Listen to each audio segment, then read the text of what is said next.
chose this piece. I wanted to do a piece about global warming because I think that's a relevant topic to everybody today. But at the same time, I wanted to do a piece that would work well as a dramatic interpretation, so I chose this one. It's called Dear Future Generations, Sorry, by Prince E. Dear future generations, I think I speak for the rest of us when I say, I'm sorry. I'm sorry we left you our mess of a planet. I'm sorry we were too caught up in our own doings to do something.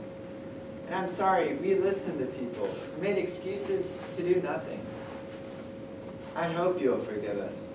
We just didn't realize how precious the earth was. Like a marriage going wrong, we didn't know what we had until it was gone. For example, I'm guessing you probably know it as the Amazon desert, right? Well, it was once called the Amazon rainforest, and there were billions of trees there, and all of them were just gorgeous. And that's right, you don't know much about trees either, do you? Well, let me tell you that trees are amazing. And I mean, they literally create the air we are breathing. They clean up our pollution, our carbon, store and purify water, create medicines that cure diseases, and food that feeds us.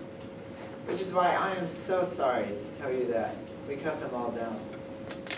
We burned them down with machines and cut them down at a rate of 40 football fields a minute. That's 50% of all the trees in the world gone in the last 100 years.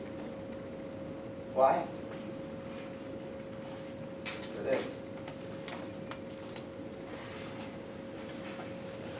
You know, when I was younger, I read about how the Native Americans, they had such respect for this planet that they felt responsible for how they left the land for the next 7 generations.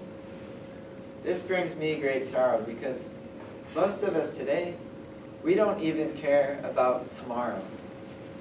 So I'm sorry, future generations. I'm sorry we put profit over people, greed over need, the rule of gold above the golden rule. I'm sorry we polluted the oceans so much that you can't even swim in them. But most of all, I'm sorry about our mindset because we had the nerve to call this destruction progress. Hey Fox News, if you don't think climate change is a threat, I dare you to go interview the thousands of homeless people in Bangladesh. See, while you were sleeping in your penthouse, their homes were literally swept from beneath their feet due to rising sea levels. And Sarah Palin, you said you loved the smell of fossil fuels. Well, I urge you to go talk to the kids of Beijing who have to wear pollution masks every day just to walk to school. You see, you can ignore this, but the thing about truth is it can be denied but not avoided. So I'm sorry, future generations. I'm sorry our footprints became a sinkhole and not a garden. I'm sorry we paid so much attention to ISIS and then so little to how fast the ice is melting in the Arctic. I'm sorry we doomed you. I'm sorry we didn't find you another planet to move to. I'm sorry. You know what? I'm not sorry, because this error only becomes a mistake until we choose to ignore it. We can redirect this. How?